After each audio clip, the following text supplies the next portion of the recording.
First up, a disturbing case from inside a top corporate giant. We're talking about serious questions about safety, about power, about accountability. And let's try and decode how deep does this rot actually extend to. In Nashik, a major scandal has shaken the corporate world and left many people questioning the safety of workplaces at large. For years, the city of Nashik has been a growing hub for the IT and BPO sectors, promising thousands of young graduates a path to a better life. But behind the glass walls of a major facility in Nashik, a much darker reality was allegedly unfolding. At the TCS BPO center in Mumbai, Naka Satpur, 8 young women aged between 18 and 25, along with one man, have come forward with serious complaints of sexual harassment, molestation, and even rape under the false promise of marriage. The incidents are said to have taken place between 2022 and early 2026, almost about 4 years. And the accused are team leaders and HR staff. That's right, HR staff members who, according to the complaints, use their positions to target these vulnerable women employees. The first complaint was filed on March 25th this year. And within days, by the 3rd of April, police had registered 9 first information reports, 8 for sexual offences and 1 for hurting religious sentiments. And so far, 7 people have been arrested. The investigation and probe is on, including an HR executive named Nida Khan. One accused woman is still absconding. TCS has suspended all the accused employees and has stated that it has zero tolerance for such behavior. But the company says it is fully cooperating with the police, who have formed a special investigation team for this very case. But what makes this case even more disturbing is the undercover operation that helped expose it. For 40 days, 6 to 7 women police officers posed as regular employees at the BPO. They attended internal meetings and gathered direct evidence. Police say the probe has uncovered an organized large racket. The accused allegedly targeted young women right from the hiring stage. They used WhatsApp groups to build trust, keep track of targets, and of course pressure them into giving in. It's a classic case of grooming. The complaints speak of false promises of marriage, threats of losing jobs, even forcing women to change their religious practices. According to the complaints, here's where it gets dirtier. The accused, including Danish Sheikh, Tawsif Attar, and Raza Memon, created an environment of fear and coercion. In one instance, a victim alleges she was lured into a physical relationship under a false promise of marriage, whilst others describe being touched inappropriately and subjected to obscene remarks during official meetings. Perhaps most disturbing are the claims that HR manager Nida Khan and other senior staff ignored these pleas for help for years, effectively enabling the abuse to continue on. Shocking incident has came to light in Nashik past 3 to 4 days. A very well-known company named TCS. यहाँ पे बहुत सारी लड़कियां हैं जो यहाँ पे काम करने के लिए आती थी, अपने करियर के लिए आ रही थी, पैसे कमाने के लिए आ रही थी, परंतु 3-4 साल से यहाँ पे धर्मांतर, यहाँ पे उनका लैंगिक शोषण, शारीरिक शोषण हो रहा था। उनको फोर्सफुली टिफिन में नॉनवेज लाने को बोलने वाले थे और जो भी इनके टीम लीडर्स थे, और उनको नमाज पढ़ने के लिए फोर्स किया गया। ये बड़े इंटरनेशनल कंपनी में आज ये सब चीजें हो रहे हैं, तो इसलिए company safety, company rules, HR policies कहाँ गई थी जब ये सब चीजें यहाँ पे हो रही थी। टीसीएस जैसे कंपनी है, उसमें कई युवा लड़के लड़कियां काम करती है, और वहाँ पे जिस तरह से यह हादसा हुआ है, ये घटना घटी है, बहुत शर्मनाक है। माननीय मुख्यमंत्री ने, सरकार ने गंभीरता से इस बात को लिया है, और इसके सिवा भी और कई जगह मुझे ऐसा लगता है इसकी जांच होनी चाहिए। बहुत सारी कंपनियां नासिक में है, जहाँ पर बहुत लड़के लड़कियां काम करती है। An esteemed set of panelists waiting right on the other side, and the big questions that we're asking. How did a multinational with an ICC miss years of alleged abuse by multiple supervisors? Does special investigation team evidence indicate a wider organized network targeting vulnerable hires? Will this case drive real BPO safety reforms or fade as another headline? And much more. PK Jain, former ADGP Maharashtra, with us on the broadcast.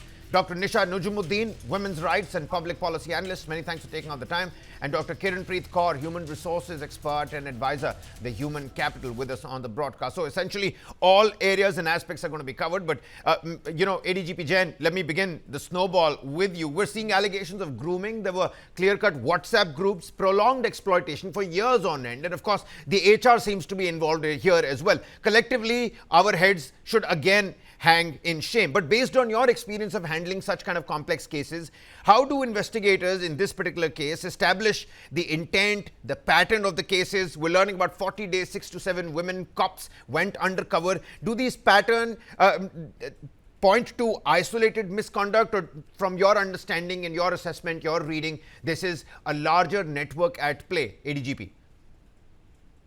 Good evening, Kabir. Thank you very much for having me here. The case probably lingered on, and it was not registered with the police because practically nobody came forward. Yeah. And when the affected persons, they came forward, I think their versions were verified by sending the lady police constables in decoy. And then only once it was established that yes, there was a pattern to the actions within the company, then the offenses were registered. And not one, not two, 9 offenses were registered of all sexual harassment, of hurting their religious sentiments, forcing them to adopt a particular religion, or maybe making them eat non-vegetarian food, etc. So there are a whole lot of charges are there, and it is the media reports say that there are about 50 persons affected in this entire series of events. But as far as my take on the matter is that once a case has been registered, the investigation will take place, the evidence will be collected as to what exactly happened. What a lot of human statements, the human intelligence, human statements, persons affected, their statement, their colleague's statement, everything will be taken into consideration. Now, it is also said that they had raised the matter with the HR department, whether it was in writing, by way of a mail. All that becomes a part of the evidence that will be collected, and these persons who are accused in this case, they will be booked. And government of Maharashtra has recently enacted an ordinance in which they have the Religious Freedom Act, Freedom of Religion Act 2026, where the sections are very, very stringent. But fortunately or unfortunately, all these cases have taken place before this particular enactment was made. And that's why they'll be out of the purview of this very stringent act. Okay. In a company like TCS, if this can happen in a company like TCS, where there are large number of women employees, one can only imagine as to what kind of hearing would be given to the posh cases in, the sexual harassment at workplaces in other smaller companies. Most of the employees are scared of losing their job, and that's why probably they went ahead with this kind of an harassment. And now the law will take its own course. The people, I'm sure that they are in for big trouble. One thing more I would like to comment here is that this is coming out like a pattern.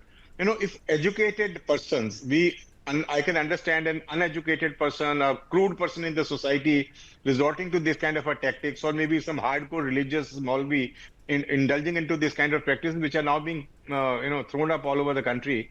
Here we have educated youth who are trying to subvert the system, who are trying to harass their colleagues, and who are trying to forcibly convert them to a particular religion, which is simply not done. I think the legal action taken in this matter should be very, very strict, very stern. Now, henceforth, it will be stern because the law does give you that kind of a leverage. But even in the current cases where the sections of BNS have been applied, I'm sure that they will make an example out of such cases. All right. Many thanks, ADGP, for your opening submission. I mean, of course, it's gut-wrenching, it's abhorrent, it's cruel with what's taking place at TCS. And you've raised a very an important question. Dr. Kiranpreet Kaur, human resource expert, with us on the broadcast. TCS claims here, Dr. Kaur, that there was zero tolerance, and it says that it has acted on swiftly. But if complaints dated back years, 2022 to now 2026, that's almost about 4 years.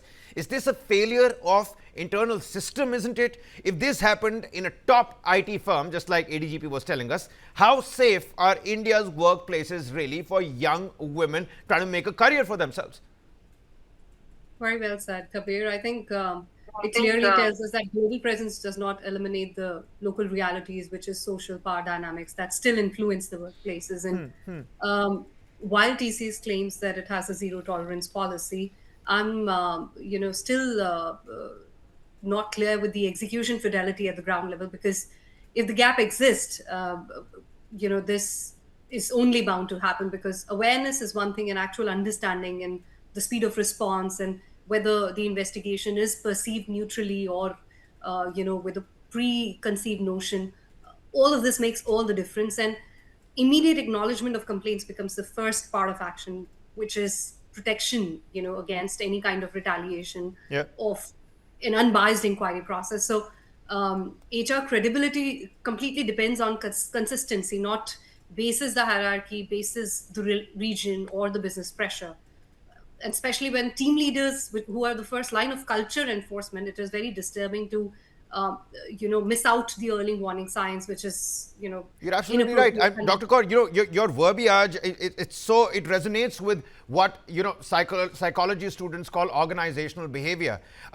This alleged misconduct continued for 2 to 3 years. This is a top MNC, like we've already established. Talk to us about the key gaps, the gaps that have been exposed in this human resource oversight, the internal audits. What led to the brewing of this entire grooming scandal at large? I think it's more than the HR failure. It is a systematic gap across levels. It seems like, from policy to leadership behavior to employee trust. All of this, together has played a role, and that is why it has taken this long period. Because reporting directly is linked to psychological safety and trust, which somewhere is missing, and therefore, it took years to come out. But I feel the action must be firm and procedurally correct, and undue any pressure should not deviate the standard process, and I think cannot compromise on both justice and legal standing here.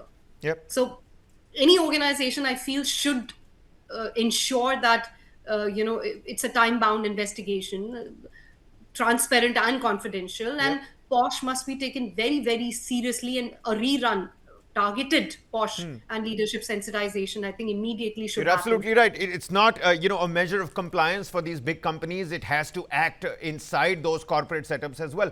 Dr. Najumuddin, let me come to you.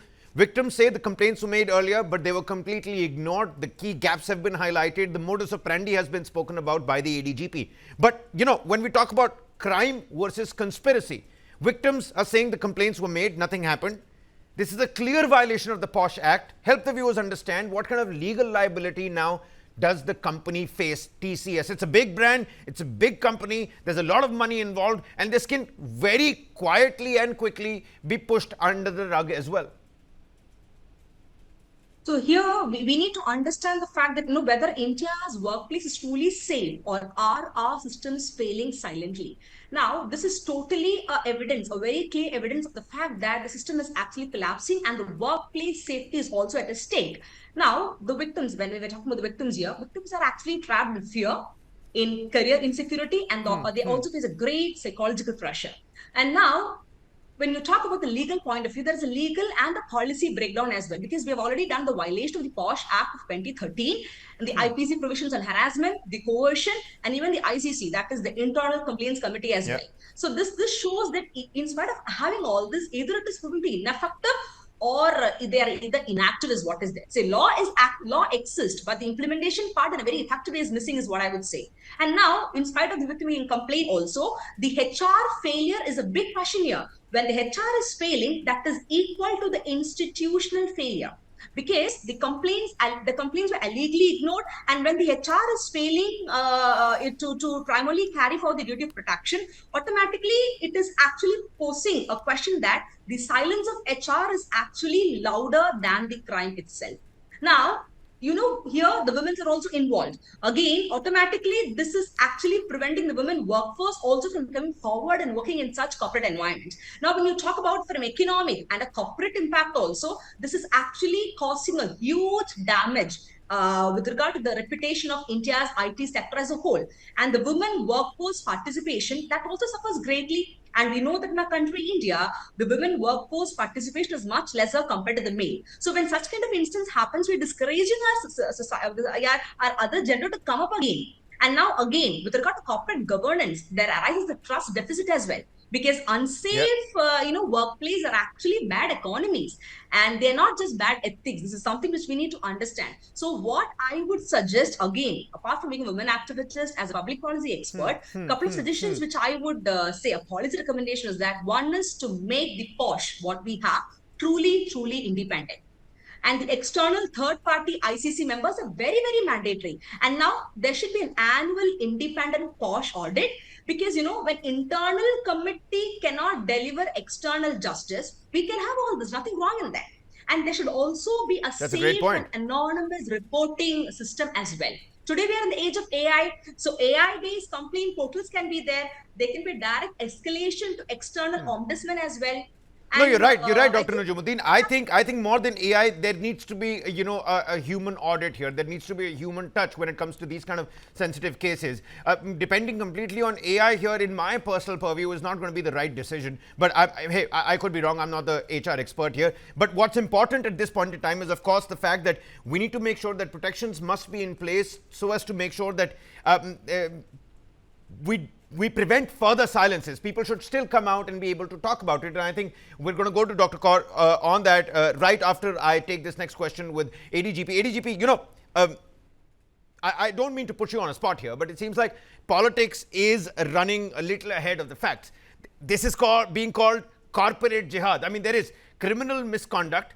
It's clearly a criminal case, but then this is being called a corporate jihad, the larger rubric that's being that's at play. So how does this now affect society?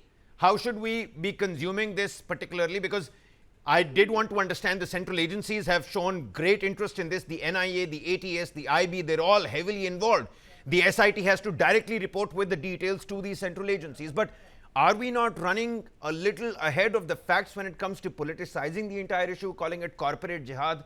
Of course, there is one community that's involved. The names of the accused and the arrested will certainly paint a different picture. How important is it to go about this sensitively so that there is justice for the victims of this case, but not to run ahead of the facts when we're talking about politics of the state?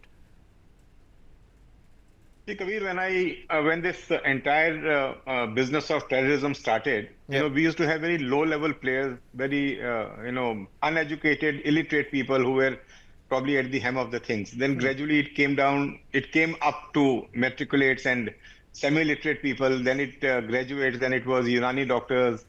So the lot of these disruptive activities in the country have been spearheaded by gradually moving up the ladder in terms of the education scale. Yep. And then we had engineers, we had doctors. The last case in Delhi was doctors. Now this, as I said earlier in my earlier statement, was that it is unfortunate and that we are gradually moving up the ladder in terms of the education scale and the commitment of some people in the community to activities like this. Now, educated people in a very professional setup, instead of concentrating on their work, instead of going up the ladder in the organization, they are trying to convert and influence people around them. For what? I mean, you are educated, you should be out of the bounds of such menial considerations, but that is not the case. That is why these days, whenever there is a concerted and organized effort to convert a particular or vulnerable sections of society, be it Adivasis, be it uneducated people, be it ladies, be it women, etc., everything is called a jihad. And this word has now picked up so much of coinage across the country that anything that is organized at this level and at this level of the organization is called a jihad. So whether you call it corporate jihad, it was college jihad, it was love jihad, it was things like that. And unfortunately, these cases are surfacing with a regularity which is sickening. That's why everything that is now happening in terms of conversion, whether it is even the people who are genuinely in love with each other, they are also suffering the consequences of these activities, because the society has been now drummed up to such a level of emotionality that everything that is happening is now called a jihad, and the actions and the reactions follow. And unfortunately, one more thing I would like to say, I was in one of the discussions, before your program. People are still refusing to condemn these kind of activities. They are saying that, okay, let the court case take its own pace, and then let the case be decided in the court and all that, and only then we will be condemning them. Whereas On the other side, if there's a lynching of a Muslim fellow by a Hindu mob, immediately everybody goes, gets up and starts crying horse. Whereas in such cases, not even one sane voice comes to condemn these activities at from whichever quarters who claim to be the apostles of, freedom of speech and religion, etc., etc. But nothing Fair comes enough. up at all. Fair enough. Unfortunately. Fair enough, ADGP. I think you've raised another credible and important point that you've put on the table. Coming back to my earlier, understanding of young women aged 18 to 25 targeted over years, Dr. Kaur, victims often hesitate to come forward. And the ADGP has already told us that this was the first complaint. The police could only act on the complaint when it was made. And these complaints are about something that's before the ordinance took place. So they're out of that strict ordinance from the state of Maharashtra. What protections must now be urgently ensured to all the viewers, maybe some HR, experts and, some corporate officials that are watching this broadcast, to ensure that we prevent further silence? It's important that people come up and speak up about it. I think it is important to sensitize Bosch to ensure that each and every employee who joins the organization is aware of the policies, not merely on any portal or in a manual, but they're taken through it so they understand that they have all the rights to speak about it. A complete process related to any complaint should be followed, principle of natural justice, so that both the parties are heard, an action is taken. The action can be as severe as termination or even the cancellation of license for an organization. So these are matters which are severe in nature, and this must be made aware to all employees and businesses as well.